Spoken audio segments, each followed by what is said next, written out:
salary cap the way it is. It's more like salary crap because with negative 50 million, we got the Christian Wilkins situation coming up. I took everything into consideration. I took into consideration free agency, that we're going to have to restructure quite a few people. We're going to have to release a few fan favorites. And look, as Mama once said, when it comes down to wanting something from the store, we ain't got that in the budget right now. We don't have fun at the mall type of money. So, and that's what it is with the Dolphins. We're not going to be making a big splash of free agency. However, this is such a deep draft, and I did major homework. A few of these guys I even have coming on the show, and then also as well, I've already had on the show. So first one coming up on the board right now, and stay to the very end because I'm gonna say why I chose every person, is a wide receiver by the name of Brian Thomas. He was tied for first place for most receiving yards of any wide receiver in college football. Check this out, guys. His 2023 stats: 68 receptions, 17 touchdowns, 1,117 yards, and he has over 17 yards was his average reception. Guys, this dude is a dog, an absolute dog, and we got to be real. We need somebody who has a history of being healthy. Brian Thomas has that, though nothing is guaranteed in the future. History of people not dropping passes. Waddle has dropped tons of passes. I love Waddle. I don't want him to get traded. I'm heavy on Twitter. Follow me at TouchdownDoug, by the way. I'm on Twitter like crazy. And I see like people trying to start rumors. It was the Barry Cunningham. It's all these different things, man. So I think we should take the best receiver off the board, because if in the event Tyreek is out, if in the event Jalen Waddle is out with the injury or they're dropping passes again, you have a solid wide receiver 3. We don't have a solid wide receiver 3. And I'm not considering wait on to see if Eric Ezekanma is going to turn out to be great. Brian Thomas is on the board. Hot dang it, you better take him. He's literally one of the best receivers in this whole draft. Moving on to my next pick, Cedric Gray. 55th overall pick, man, coming out of North Carolina. This dude is, again, one of the best linebackers in this year's draft. 64 solo tackles, okay, 121 total tackles, 5 sacks, 2 forced fumbles, 2 fumble recoveries, 1 interception, and he gets plenty of pass deflections. You can drop him back into coverage. This dude is speedy. He's very, very good. I'm pulling up his stuff right here. It says over the past 3 seasons and counting, Gray has accumulated massive numbers that stretch over 340 tackles, 28 tackles for loss, 8 sacks, 5 interceptions, 12 pass breakups, 5 forced fumbles, 5 fumble recoveries. He's one of the most proactive and high-rising linebackers in this year's draft. I could see him going early second round as a possibility he may not be there. Now, if he's not there, check out my guy Jacob Roberts, who I just had on the show, who is he's probably about 10 to 15 pounds lighter than Cedric Gray. We could drop him back into coverage, and he has tons of tackles. I want to say he had somewhere around 50, 60 tackles, solo tackles this year from Wake Forest. So that's another guy we could potentially get in later rounds. But Cedric Gray, as far as bang for your buck, this guy is potentially a day 1 starter, and I'm excited to see how he does. Moving on to the next pick, we got Christian Jones, 157th overall. Christian Jones, man, coming out of Texas, man, they have one of the best running attacks, one of the best throwing attacks in college football. I want to take and pull up a scouting report. It says in 2023, as a 5th-year senior, Jones saw action in 12 games, started every game, and played a total of 834 snaps for the Longhorns. He allowed 8 QB hurries, 2 quarterback hits, and no sacks while playing at right tackle. Now, 2022, he allowed 3 sacks. 2021, he allowed 4 sacks, right? So we see the progression that like he didn't allow a single sack all season, man. And he big. You look at that picture right there, that's a big man. Plenty of big players who suck too, by the way. But this is a guy, man. I love his size. He's 6'5". Very, very big guy, man, and he's going to bring a lot of energy to this offensive line. The reason I think I have an offensive tackle, I didn't go guard, and guard is going to be my next pick. We'll talk about that pick in just a moment. But with a guy like Christian Jones, he's somebody who is going to be in their mid rounds. You know, he's going to be a late day 2, early day 3 pick. And realistically, I see a lot of mock drafts, and you go on these mock draft simulators, and so they got like guys who are going in the 4th round in round 1. It makes no sense. I watched the Reese Senior Bowl. I watched the Shrine Bowl. Knock it off. Stop the cap. But Christian Jones, realistically, someone like him of his stature, I think will be there and be a great fit for us. We need to get ready for a future without Teron Armstead. He's going to be there this year. He's not retiring. That's good. I like it. And I love Teron Armstead. I've had him on this show. He's dope. You know what I mean? However, um, guys, we're gonna have to restructure a lot of people, man. And there may be a possibility he could get traded. I'm not saying this, I'm not trying to start rumors. I don't have any inside information. That's not true. It may be a possibility that we may have to restructure him. He could get injured. You know, he's going to get injured, but he's blocks great. He's one of the best tackles in the league. But we need to get ready for the future because the Dolphins are the R word right now. Okay. And no, that's not rambunctious. We're rebuilding. But not a complete rebuild. Just we got to have some surgery with the salary, and if we work it out correctly, it's going to work out. Moving on to my next pick. Now, I've had this gentleman on my show. Check out that interview coming out of Auburn. He started at Western Kentucky, and his final year was at Auburn. Gunnar Britton, 186 overall. Gunner's that guy. Now, when he was at Western Kentucky, he was a guard. Okay. And he finished off his year at tackle. So he's interchangeable. And he's also played center before as well, too. His natural position is guard. He seems to have better ratings when he was at guard. Awesome, man. I mean, just an awesome guy.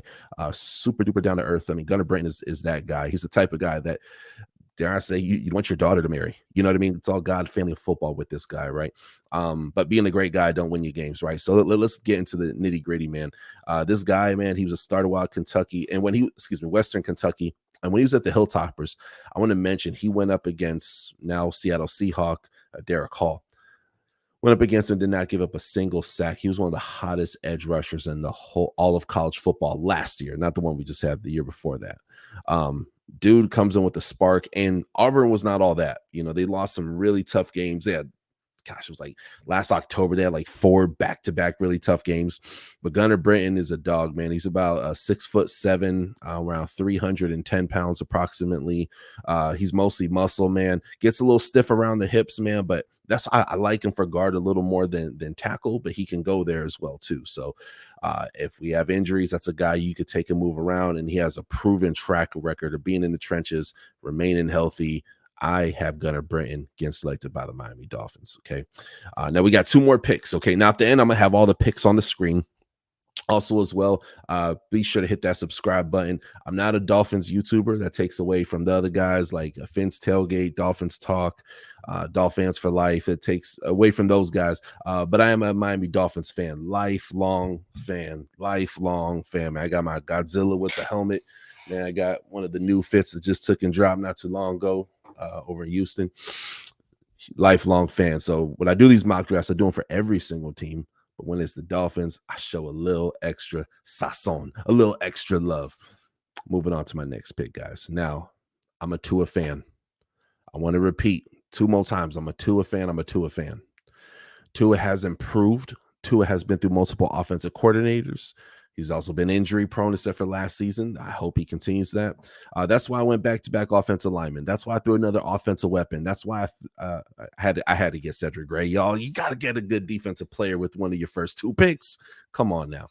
But Austin Reed, man, I want Tua to be challenged this year. We don't have a good second string. We don't. Skylar Thomas, I thought was that. I mean, shoot, man, we saw him potentially challenging the spot, and then he regressed last year, in my opinion.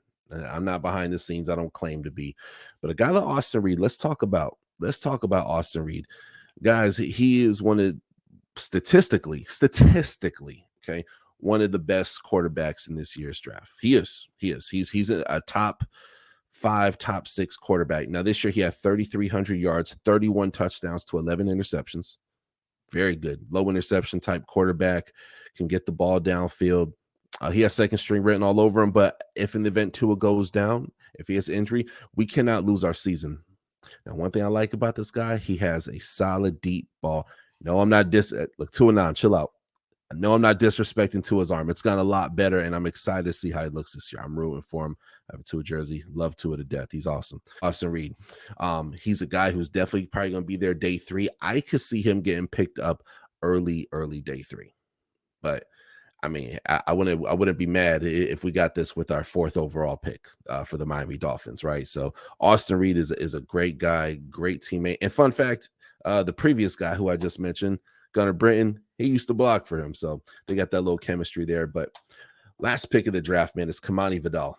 Now, do y'all remember Ray Rice? He was a smaller guy, stocky. He could block, he could catch, he could put a whole team on his back. That's Kamani Vidal. What's special about this guy, he's the all-time leading rusher for Troy. All-time leading rusher. Let's look at these stats, y'all. Last year alone, 14 touchdowns, 297 carries, 5.6 yards was his average, and he had 1,661 yards on the ground. Now, I'm a Raheem Mostert fan. Again, I want to reiterate, I love Raheem Mostert, but he's also older, right? We saw him playing kind of banged up towards the end of the year, right? My whole thing is I'm not we got Devon A-Chain as well too, right? So I expect him to be a lot more bigger in this offense, a lot more prominent. But Raheem, I mean, he's testing free agency. Are we going to sign him? Do we have the money to sign him? Is it worth putting the huge investment? Should we just let him hit the market? That is up to, the executives of the Dolphins, right? That's up to Chris Greer and them. But if we go to the draft, this year so deep. I want to mention a few names and just keep an open mind. There's another guy, if we don't get Kamani Vidal, is Rashaan Ali. I want to say he's the all-time leading rusher for Marshall. I could be wrong on that. Receive it. He could line him up in the slot. He could do everything. There's Dylan Laube coming out of, hear me out, New Hampshire. It's a white dude. Oh, he's bad. He is so bad. He crushed it at the Senior Bowl. Kamani Vidal crushed it at the Senior Bowl. Rashaan Ali crushed it. I think he was at the East-West Shrine Bowl. Watch these games, man. Like, check out these 3 names. I want to challenge you guys. Rashaan Ali, Dylan Laube spelled Laube. I've had Dylan on the show. That's another interview to go check out. I have Kamani coming on the show, hopefully within the next month. We're trying to work out that. And then Rashaan Ali, we're also trying to get on the show. I'm not just shouting him out so I could get views. Of course, that's awesome. But I'm a real life journalist. I really do this, y'all. So Kamani Vidal has a history of not getting injured. Again, all-time leading rusher, man. The dude is dope. Dude is all that in a bag of chips.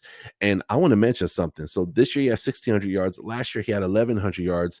2021 he has 700 yards. And then 2020, his freshman year, he had over 500 yards. So this is a guy, he's consistently in the end zone. His receiving yards, I mean, what's dope about last year, he had 1,800 all-purpose yards because he also had 200 yards receiving. So again, you can line him up in the slot. You can do all kinds of things. If not, Dylan Laube is also there. Come to Miami. All 3 of those guys, 2 out of 3 of them could block really well. I'm not too sure about Rashaan Ali, but I love it. And so that's my mock draft, guys. I'm going to post everything on the screen. Take my beautiful face off of here, but we got Brian Thomas, Cedric Gray. Okay, why did I choose Brian Thomas? Guys, we got to make sure we have a solid receiver core. We do not. We got our 2 best receivers drop the ball all the time, and they're solid, and they'll bounce back. They'll get a touchdown the next play because they're that explosive. But that doesn't excuse the Eagles game where there was a drop touchdown last year. I mean, we got to be non-biased. We got to look at the whole picture. Tyreek is my favorite wide receiver. My second favorite wide receiver, move my Dolphins fandom aside, it's Waddle, baby, all that. I love it.